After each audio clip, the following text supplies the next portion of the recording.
Assalamualaikum warahmatullahi wabarakatuh. Perkenalkan, nama saya Dian Pernaputra dengan NIM 2109110352. Saya berasal dari Fakultas Hukum. Sebelumnya saya berterima kasih kepada Pak David yang telah memberikan waktunya kepada saya untuk menjelaskan materi pada kali ini. Masuk pada materi yang pertama, yaitu mengenai pendekatan sosiologi hukum. Pendekatan sosiologi hukum dibagi menjadi dua, yaitu pendekatan yuridis normatif dan pendekatan empiris.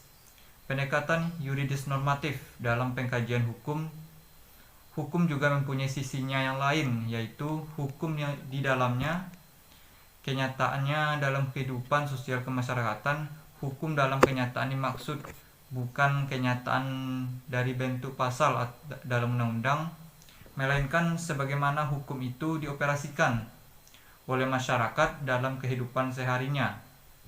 Yang kedua, pendekatan empiris atau biasa disebut sosiologi hukum merupakan suatu ilmu yang muncul dari perkembangan ilmu pengetahuan hukum dan dapat diketahui dengan mempelajari fenomena sosial dalam masyarakat yang tanpa aspek hukumnya. Baik, materi yang selanjutnya yaitu hukum dan moralitas.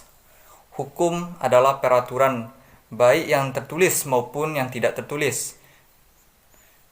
Dimaksudkan untuk dipatuhi oleh segenap masyarakat dan memiliki sanksi bagi yang melanggarnya. Sedangkan moralitas adalah suatu kehendak manusia yang ingin melakukan sesuatu yang diproses melalui hati nurani.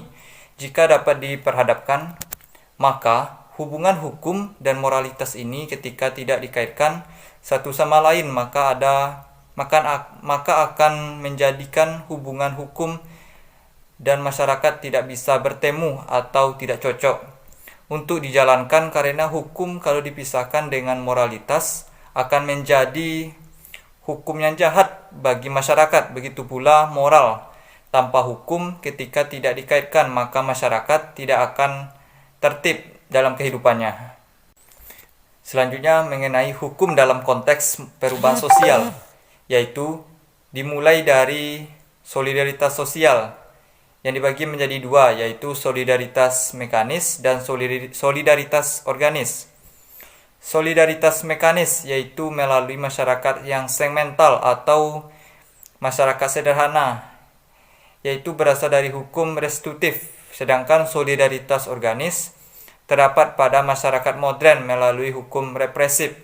Dari kedua solidaritas itu menghasilkan kesadaran kolektif atau kolektif conscience. Selanjutnya mengenai materi teori-teori sosiologi hukum. Teori-teori sosiologi hukum terdiri dari yang pertama teori fungsional oleh Emile Durkheim dan Comte, yaitu setiap masyarakat senantiasa dijumpai suatu keterkaitan atau kohesi. Dalam masyarakat seperti itu terdapat pengelompokan intermedier atas lembaga-lembaga kemasyarakatan sehingga di dalamnya terdapat struktur tertentu. Selanjutnya, teori konflik oleh Hobbes dan Karl Marx, yaitu konflik sosial merupakan pertentangan antara dua pihak atau lebih yang menyangkut masalah ekonomi, kekuasaan, keyakinan, agama, dan ras. Selanjutnya teori anomi menurut Emile Durkheim, yaitu keadaan deregulation dalam masyarakat karena tidak ditaati aturan-aturan yang telah mapan atau aturan lama ditinggalkan serta aturan baru belum ada. Teori yang selanjutnya yaitu differential association theory menurut Edwin Husserl. 9 premis perilaku jahat. Yang pertama, perilaku kejahatan, yaitu perilaku yang dipelajari bukan warisan. Yang kedua, perilaku kejahatan dipelajari dalam interaksi dengan orang lain. 3. Dalam proses mempelajari perilaku kejahatan terjadi dalam hubungan personal yang intim.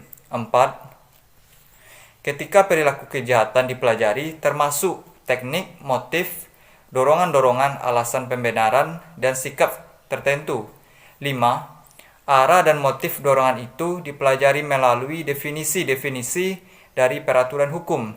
Yang keenam, Pola pikir yang lebih melihat aturan hukum sebagai sesuatu yang perlu diperhatikan dan dipatuhi. Yang ketujuh, asosiasi diferensial bervariasi dalam frekuensi, durasi, prioritas, serta intensitasnya. Yang kedelapan, proses mempelajari perilaku jahat diperoleh lewat hubungan dengan pola-pola kejahatan. 9. Sementara itu, perilaku jahat merupakan ekspresi dari kebutuhan nilai umum. Teori yang selanjutnya yaitu Social Reality of Crime Theory oleh Richard Queenie, yaitu definisi tentang tindak kejahatan atau perilaku yang melanggar hukum adalah perilaku manusia yang diciptakan oleh para pelaku yang berwenang dalam masyarakat yang terorganisasi secara politik atau kualifikasi atas perilaku yang melanggar hukum.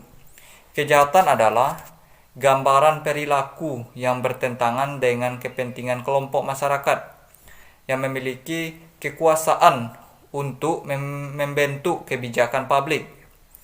Selanjutnya, kultur konflik teori oleh Thorsten Selin, yaitu bertemunya dua budaya besar dan budaya besar menguasai budaya kecil, serta anggota dari suatu budaya pindah ke budaya lain. Baik, teori selanjutnya yaitu subkultur teori yang membahas kenakalan remaja serta perkembangan dari berbagai tipe geng anak-anak Amerika Serikat dipengaruhi oleh kondisi intelektual atau intelektual hierarchy. Selanjutnya, teori kekerasan kolektif menurut Tilly. Ada beberapa macam teori kekerasan. Yang pertama, kekerasan kolektif primitif. Pada dasarnya non-politis. Ruang lingkupnya terbatas pada komunitas lokal atau pengeroyokan terhadap pencopet yang tertangkap tangan. Contohnya, yang kedua, kekerasan kolektif reaksioner merupakan reaksi terhadap penguasa, pelaku, dan pendukungnya tidak berasal dari suatu komunitas lokal, melainkan siapa saja yang sesuai dengan tujuan kolektif, contohnya demokrasi buruh.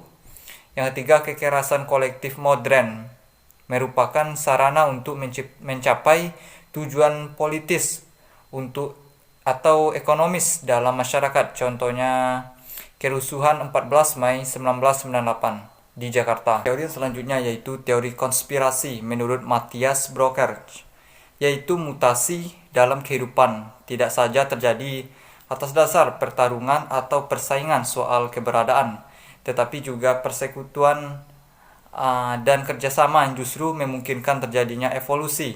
Contohnya, dalam kehidupan A bersepakatan dengan B tanpa diketahui C untuk memperoleh keuntungan. Hal tersebut adalah wajar. Konspirasi mengandung bujukan atau rayuan, bukan sekedar bernada sama membuat masalah yang rumit menjadi sederhana. Yang selanjutnya, exchange theory menurut Peter Blow, yaitu pertukaran sosial tidak simetris tetapi dilandasi oleh sistem stratifikasi berdasarkan kekuasaan yang wewenang. Perbedaan status dalam masyarakat berakibat adanya perbedaan transaksi dalam pertukaran antara warga. Misalnya, status yang rendah, warga berstatus yang rendah ditentukan oleh status yang tinggi. Baik, teori yang selanjutnya yaitu teori kontrol sosial. Menurutnya, yaitu manusia diberikan kendali supaya tidak melakukan pelanggaran proses sosialisasi yang adequate atau memadai akan mengurangi terjadinya delinkuensi. Selain itu, kontrol internal dan eksternal harus kuat untuk membangun ketaatan terhadap hukum. Berikutnya yaitu teori labeling oleh Mikolowski, yaitu terdiri dari yang pertama, kejahatan merupakan kualitas dari reaksi masyarakat atas tingkah laku seseorang.